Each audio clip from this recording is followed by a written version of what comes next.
Hi, everyone. It's Claudia, and welcome to Take a Moment to ...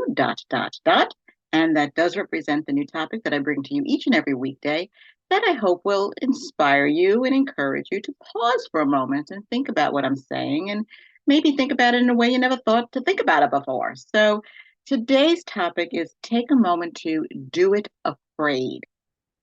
Again, speaking for myself, I used to let fear paralyze me. I wouldn't do something because, like, what if this happens? What if that happens? Oh my goodness! If,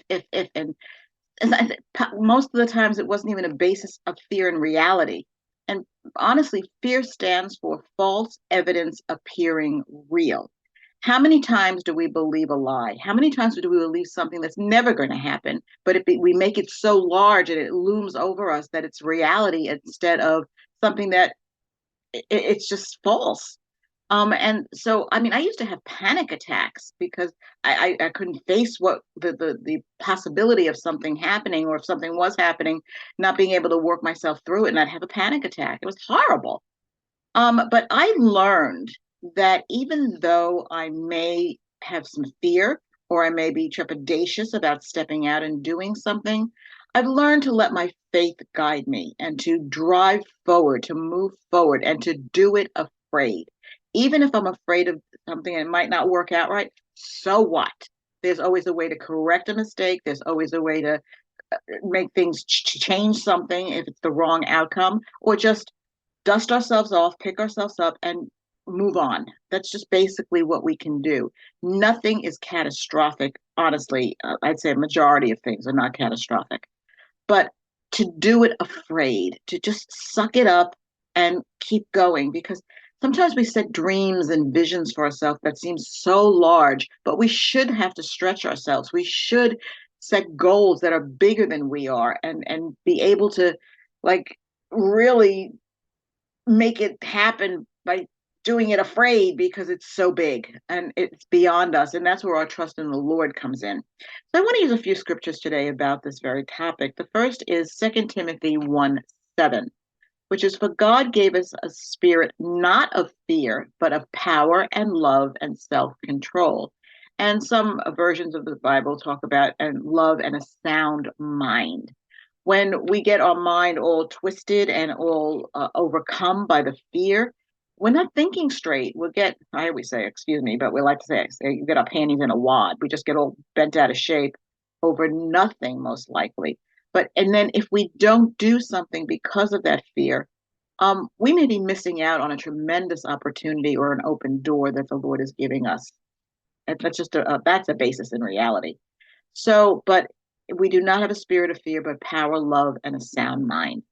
Another scripture I want to use is out of Psalm 34:4, which is, I sought the Lord, and he answered me and delivered me from all my fears. That's another thing I had to learn, is to step into the Lord, to trust the Lord, to believe his promises that he will give me total peace. And that's another thing I've learned to do. If I'm trepidatious about something, or I'm not uncomfortable about something, I will seek the Lord. I'll pray, I'll fast, I'll do whatever I need to do until I get that sense of knowing that it's okay.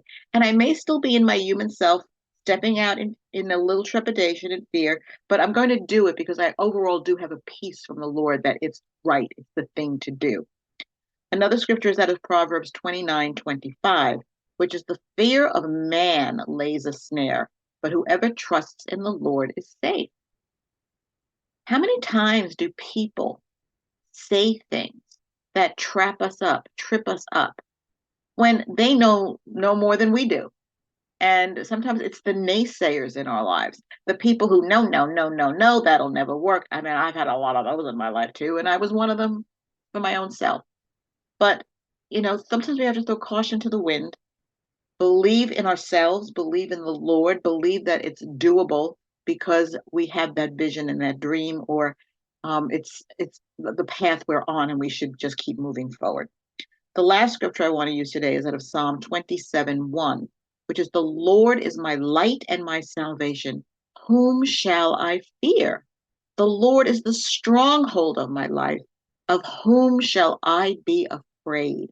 When we put our trust in the Lord, when we look to him, when we keep our eyes on Jesus, Nothing can overtake that. Nothing can overtake him because he is the strong man in our life. He is the one that holds us up. He is the one that guides us, sustains us, provides for us, protects us. Man can't do anything to us when the Lord is on our side.